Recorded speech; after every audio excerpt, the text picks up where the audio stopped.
Hello, story lovers. Tonight, we're diving into a tale of passion, secrets, and choices that could change everything. Hearts will be broken, love will be tested, and every twist will leave you on the edge of your seat. Comment below where you're watching from. And if this story moves you, hit like, subscribe. Share it with someone who loves a powerful love story. And tap the bell so you never miss the next thrilling chapter. Ready? Let's begin. The marble floors of Sterling Industries gleamed like mirrors under the morning sun, each step echoing through the cavernous lobby. Vivian Stone adjusted her navy blazer one final time before the elevator doors opened to the 32nd floor. Her presentation folder felt heavy in her hands. Weighted with 3 weeks of sleepless nights and meticulous research. The boardroom smelled of leather and expensive cologne. Crystal water glasses caught the light like diamonds as she arranged her materials at the mahogany table. Director Harrison Blake gave her an encouraging nod from across the room. His weathered face creased with the kind of smile that said he believed in her when no one else did. Then the doors opened. Raphael Sterling commanded, tension without effort. At 34, he moved through the world like he owned it, which he practically did. His charcoal suit was cut with surgical precision, his dark hair styled to perfection. When his piercing green eyes swept the room, conversations died mid-sentence. "I have little patience for mediocrity," he announced, settling into his chair like a king claiming his throne, "and even less for wasted time." Vivian's heart hammered against her ribs as she waited her turn. The senior directors presented first, their elaborate PowerPoints filled with safe, expensive strategies that made her grassroots approach seem almost quaint. But when Harrison introduced her, she found her voice. "Authentic connection drives loyalty more than advertising saturation ever could," she began, words gaining strength with each slide. The data was beautiful, the projections undeniable. A 40% higher ROI through genuine community engagement rather than celebrity endorsements. For 20 minutes, she owned that room. Then silence fell like a blade. Raphael's eyes fixed on her with surgical intensity. When he finally spoke, his voice carried the weight of absolute authority. "Miss Stone, your presentation is thorough. But I question whether someone with your background truly understands our clientele." Heat flooded her cheeks. "Sir, the data supports every recommendation." He stood slowly, predatorily, moving around the table until he loomed behind her chair. His presence pressed down on her shoulders like a physical weight. "Sterling Industries sells aspiration, Miss Stone. Sophistication, exclusivity." His voice was silk wrapped around steel. "Our clients need to see someone they aspire to be. Someone polished, refined, memorable. The pause stretched like a taut wire. Not someone they might overlook in an elevator." The cruelty hit her like a physical blow. Around the table, colleagues shifted uncomfortably. Some looking away in embarrassment, others watching with morbid fascination. She wanted to fight back, to defend herself. But the words died in her throat. "Your strategy has merit," Raphael continued, with casual indifference. "Harrison, assign it to one of our senior directors. Someone with more appropriate presentation skills." Harrison's face flushed crimson. "Sir, Miss Stone developed this from the ground up. Her insights are exceptional." Raphael's dismissive wave cut through the protest. "Perhaps Miss Stone would be better suited to our research department, where appearance is less critical to client relations." The meeting continued around her. But Vivian heard nothing over the roar of blood in her ears. 3 years of dedication, of proving herself through pure competence, reduced to nothing because she didn't look the part. When it finally ended, she walked out with her dignity intact and her heart in pieces. The elevator doors closed on her reflection, professional and composed. But in Raphael Sterling's world, that would never be enough. 2 weeks later. Vivian stared at the elegant invitation in her hands. The Sterling Foundation Charity Gala, printed on cream cardstock that probably cost more than her monthly grocery budget. Jasmine Wright had somehow procured it. Her HR connections apparently more extensive than Vivian had realized. "You're going," Jasmine declared, perched on Vivian's desk like a determined fairy godmother. And you're going to show that arrogant bastard exactly who you are. I don't belong at events like that. Vivian touched her simple pearl earrings, a gift from her grandmother. I'll just embarrass myself further. The only embarrassing thing would be letting him win. Saturday. Evening arrived with October rain drumming against Vivian's apartment windows. She stood before her bathroom mirror in a dress Jasmine had insisted on buying. Deep emerald silk that transformed her from invisible analyst to someone worth noticing. Her brown hair cascaded in waves past her shoulders, and makeup she rarely wore highlighted features she'd forgotten could be striking. The grand ballroom of the Meridian. Hotel blazed with crystal chandeliers and enough wealth to fund a small country. Vivian moved through the crowd like a ghost, champagne flute trembling in her hand as she recognized faces from business, magazines and society pages. Then she saw him. Raphael Sterling stood near the auction display, surrounded by admirers hanging on his every word. His tuxedo fit him like it was sewn directly onto his body, and when he laughed at some joke, the sound carried across the room like music. Their eyes met across the crowd.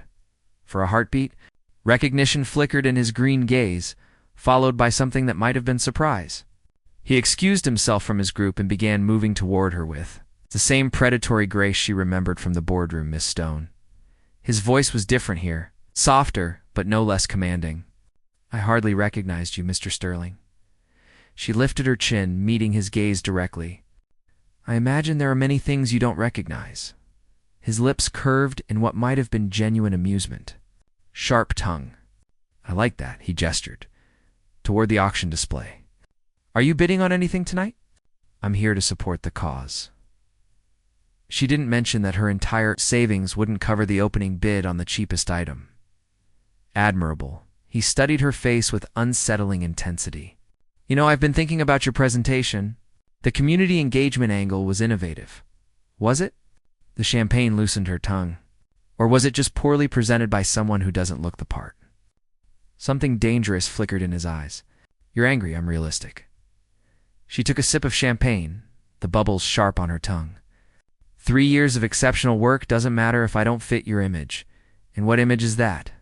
Polished, refined, memorable. She threw his own words back at him. Someone your clients aspired to be. The silence stretched between them, electric with tension. Around them, the gala continued in a blur of conversation and clinking glasses. But they might have been alone in the vast ballroom. Dance with me, he said suddenly. I don't think that's appropriate. I'm not asking as your CEO. His hand extended toward her, palm up. I'm asking as a man who may have misjudged a woman, against every instinct screaming warnings. She took his hand. The dance floor was crowded, but when Raphael pulled her into his arms, everything else faded away. He moved with the same confidence he brought to everything, leading her through steps she'd learned in childhood but rarely had occasion to use. You're full of surprises. Miss Stone, his breath was warm against her ear. So are you. Mr. Sterling, his hand pressed against the small of her back. And she could smell his cologne, something expensive and intoxicating. For a moment, she forgot who they were, forgot the humiliation and the power imbalance and the impossibility of whatever this was becoming. Raphael. Her name on his lips was barely a whisper. Call me Raphael. Vivian. The word felt dangerous in the space between them. When the song ended, they stood frozen, neither wanting to break the spell. Then reality crashed back as a photographer approached, camera raised. Mr. Sterling, could we get a photo for the society pages? Raphael's hand dropped from her waist like she'd burned him. The mask of corporate perfection slammed back into place. And when he looked at her, she saw the calculation in his eyes. Of course, he turned to the photographer, effectively dismissing her. Though I think you'll want to capture me with the evening's major donors. The rejection was subtle, but absolute. Vivian stepped back, her cheeks burning with fresh humiliation. She'd let herself believe for one impossible moment that she'd seen something real in him. Instead, she'd just been another conquest. Another puzzle he'd wanted to solve. As she turned to leave, his voice stopped her cold. This isn't over. Vivian. The way he said her name made her pulse race with equal parts desire and dread. Monday morning arrived with a single white orchid on Vivian's desk. No card attached.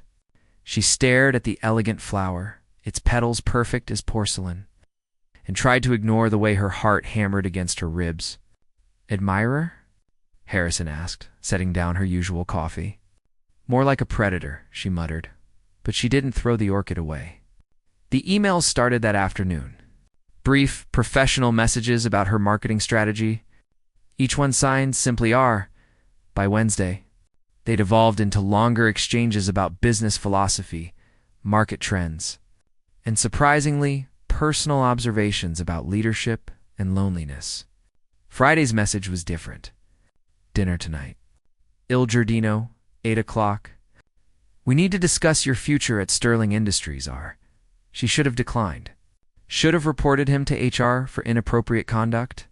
Instead, she found herself standing in front of her closet at 7:30, hands shaking as she selected a black dress she'd bought for job interviews and never had occasion to wear. Il Giardino was the kind of restaurant where reservations were made months in advance, and meals cost more than most people's weekly salary.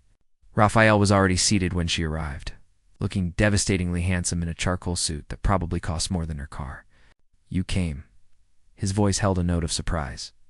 You made it sound like a command performance. He gestured for her to sit, and she noticed he'd chosen a corner table, intimate and secluded from the other diners. The lighting was soft, romantic, completely at odds with what should have been a business dinner. Wine? He was already pouring from a bottle she didn't recognize, but suspected was worth more than her monthly rent. I don't drink with my boss. Good thing I'm not acting as your boss tonight. The wine was liquid velvet, rich and complex on her tongue. She took a larger sip than she'd intended, needing the courage it provided. Why am I here, Raphael? Because you fascinate me. His green eyes never left her face. Because you're the first person in years who's looked at me and seen someone worth challenging. I didn't challenge you. I just did my job. You did more than that.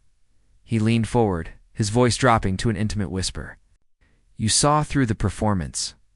The carefully constructed image of Raphael Sterling, business legend. You saw the man underneath, and you weren't impressed. Should I have been? His laugh was rueful. Most people are terrified of me, or desperate to please me. You were neither.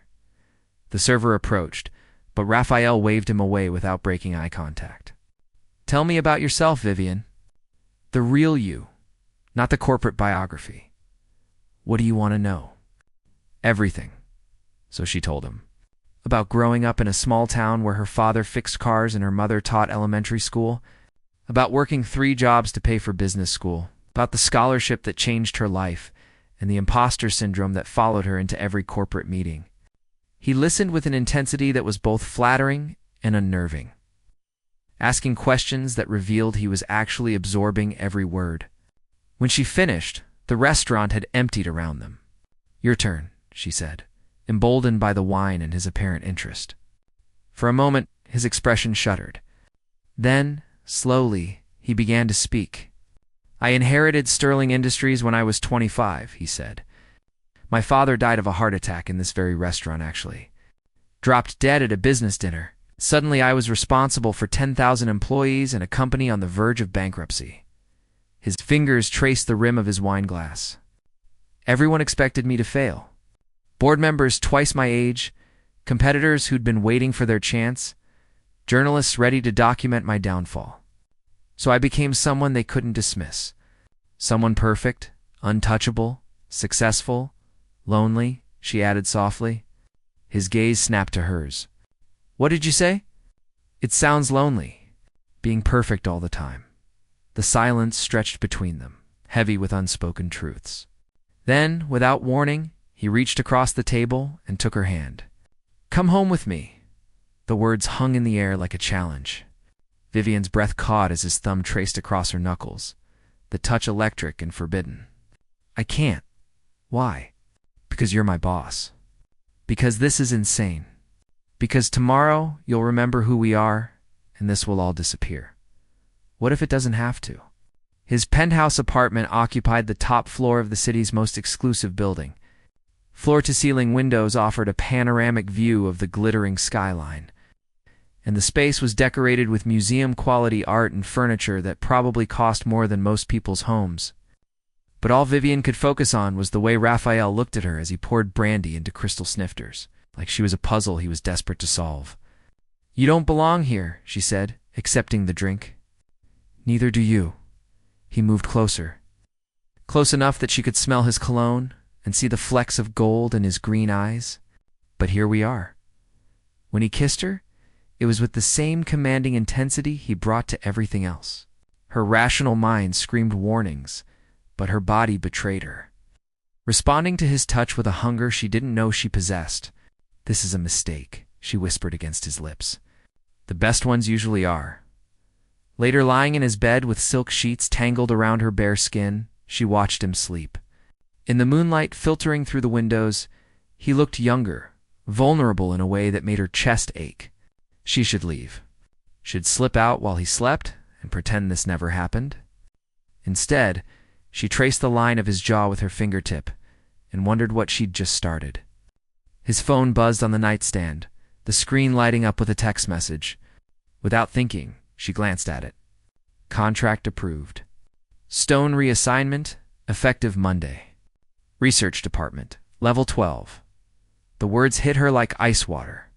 She sat up slowly, careful not to wake him, and stared at the message until the screen went dark. He'd played her. The dinner, the intimacy, the promises of something real. It had all been an elaborate game to make her demotion easier to swallow. She dressed in the dark and let herself out of his apartment. The elevator descended 40 floors in silence, carrying her back to reality with each passing number. By the time she reached the lobby, her humiliation had crystallized into something harder, more dangerous. If Raphael Sterling wanted to play games, she'd give him a game he'd never forget. Monday morning brought a new desk on the 12th floor, sandwiched between filing cabinets and a window that faced the alley behind the building. The research department hummed with the quiet desperation of forgotten ambitions and buried dreams. Vivian unpacked her. Personal items with mechanical precision, each framed photo and coffee mug a reminder of how far she'd fallen. The orchid from her old desk had wilted, its pristine petals now brown at the edges. "Miss Stone?" A nervous intern appeared at her cubicle. "Mr. Sterling would like to see you in his office." The 32nd floor felt like a lifetime ago. Raphael's assistant, a perfectly polished blonde named Miranda, barely looked up as she waved Vivian toward the imposing double doors.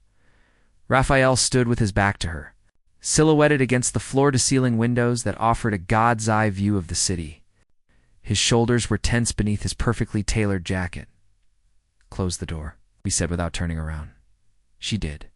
The click of the latch unnaturally loud in the vast office. "Left." His reflection in the window showed carefully controlled fury. Without a word, I saw the text. He spun around, his green eyes blazing. "What text?" "About my reassignment." "Effective Monday?" She kept her voice level, despite the rage burning in her chest. "Did you enjoy yourself? Playing the lonely billionaire who just needed someone to understand him?" "Vivian, that's not what happened, isn't it?" She stepped closer, her chin lifted in defiance. "You seduced me to make your little demotion easier to swallow. Make me feel special, so I wouldn't fight back when you buried me in the basement." The reassignment was Harrison's idea. His voice was deadly quiet. "He thought the research department would be safer for you after what happened in the boardroom." "Safer from what?" "From me." The admission hung between them like a loaded weapon. Raphael's mask of corporate perfection cracked, revealing something raw and desperate underneath. "I've been trying to protect you," he said. "From the board members who think you're too common. From the executives who see you as a threat. From myself." His hand raked through his perfectly styled hair. "Because when I'm around you, I forget who I'm supposed to be." "And who is that?" "A man who destroys everything he touches." Before she could respond, his office door burst open. Board member Victoria Ashworth swept in like an avenging angel in Armani, her silver hair perfectly coiffed and her expression murderous. "Raphael, darling, we need to talk." Her cold gaze fixed on Vivian. "Privately, Ms. Ashworth, I'm in a meeting. About your little research analyst." Victoria's smile was sharp as a blade. "Yes, I heard about your demotion decision. Very wise, considering the rumors." "What rumors?" Raphael's voice turned dangerous. "About your Friday night dinner? About the car that was seen leaving your building at 3 a.m.? Victoria's eyes glittered with malicious satisfaction. "You do realize that Sterling Industries has a strict policy about fraternization with subordinates." Vivian felt the blood drain from her face. "You had me followed. I have the company's reputation to protect." Victoria pulled out her phone, swiping to a photo of Vivian leaving Raphael's apartment building. This could be very damaging if it got out. A CEO taking advantage of a vulnerable employee after publicly humiliating her. "Get out." Raphael's voice was barely controlled fury. "Now, darling, let's be reasonable." Victoria's tone turned sickeningly sweet. "Miss Stone can keep her little research position, and we'll all pretend this never happened. Unless, of course, she'd prefer to find employment elsewhere." The threat was clear. "Submit to exile or face public destruction. You manipulative witch." Vivian breathed. "I prefer pragmatist." Victoria's smile widened. "You have until end of business to decide." "Raphael, I'll expect your decision about the board vote by Thursday." She swept out as dramatically as she'd entered, leaving destruction in her wake. "What board vote?" Vivian asked. Raphael's face had gone ashen. "They're voting on my removal as CEO. Friday." The pieces clicked into place with sickening clarity. "And your relationship with me gives them ammunition. I won't let them use you against me. They already are." She moved toward the door, each step feeling like walking through quicksand. This was never going to work, was it? "Vivian, wait." She paused with her hand on the door handle, not trusting herself to turn around. "What if I could fix this?" His voice was desperate now, stripped of all authority. "What if there was a way to protect both of us?" "How?" "Marry me."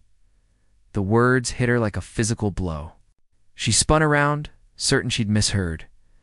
"What did you say?" "Marry me." He crossed the room in 3 strides, his hands framing her face. "It's the only way. If we're married, they can't touch us. The fraternization policy doesn't apply to spouses." "You're insane. I'm desperate." His forehead pressed against hers. "I can't lose you, Vivian. Not to them, not to this company, not to anyone. You don't love me. You barely know me. I know you're the only person who's ever seen past the performance. I know you make me want to be better than I am. I know that when you walked out of my apartment, you took something vital with you." His lips found hers in a kiss that tasted of desperation and impossible promises. For a moment, she let herself believe it could work, that love could conquer corporate politics and decades of carefully constructed walls. Then, reality crashed back. "They'll never accept me as your wife. I'm nobody, remember?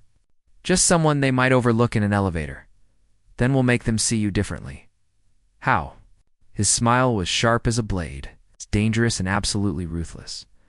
"By destroying them before they can destroy us." The transformation began immediately.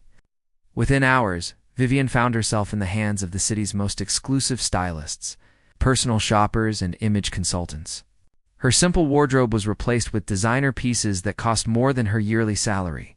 Her hair was cut and colored by artists who charged more per hour than most people made in a week. By Thursday, she barely recognized herself in the mirror. But it was the look in Raphael's eyes when he saw her that truly changed everything. Not desire, though that was there too. Something deeper, more dangerous. "Possession, perfect," he murmured, his hands skimming over the silk of her new dress. "They'll never see you coming." The board meeting was scheduled for Friday at noon. That morning, Raphael presented Vivian with a ring that probably cost more than her parents' house. A brilliant solitaire that caught the light captured. "Starfire, one last performance," he promised as he slid it onto her finger. Then we'll be free. She wanted to believe him. Needed to believe him. But as they walked into that boardroom together, Vivian couldn't shake the feeling that she was walking into a trap of her own making. The boardroom felt different this time. Where once Vivian had been an interloper at the mahogany table, she now sat beside Raphael like an equal, her engagement ring catching the light with every gesture. The other board members watched her with expressions ranging from curiosity to barely concealed hostility. Victoria, Ashworth sat across from them, her silver hair gleaming under the fluorescent lights and her smile sharp as winter. "Shall we begin?" Raphael's voice carried its usual authority, but Vivian could see the tension in the set of his shoulders. "Actually," Victoria interrupted, her voice sweet, "I believe Miss Stone should recuse herself from this meeting. Given her obvious conflict of interest, Mrs. Sterling," Raphael corrected coldly, "and she stays." Victoria's eyebrows arched in theatrical surprise. "Mrs. Sterling? How wonderfully romantic. Though I do hope you filed the proper paperwork with HR about this sudden change in marital status." The trap snapped shut with surgical precision. Vivian felt her blood turn to ice as she realized what Victoria had done. There was no paperwork because there was no marriage. Just an engagement ring and desperate promises made in the face of corporate warfare. "The marriage is pending," Raphael said smoothly. But Vivian heard the fracture in his voice. "Pending." Victoria pulled out a tablet, her fingers dancing across the screen. "How curious. Because according to the private investigator I hired, there's no marriage license on file. No ceremony scheduled. No evidence of anything beyond a very expensive ring and some rather transparent damage." Control. The other board members shifted uncomfortably, the scent of blood in the water making them restless. Harrison Blake looked like he wanted to crawl under the table.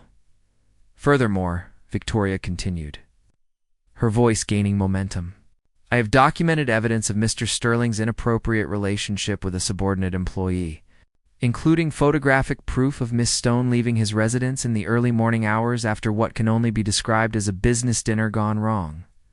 She swiped to the next image on her tablet, and Vivian saw herself in the hotel lobby, her dress wrinkled and her hair disheveled, looking every inch the corporate casualty she'd become.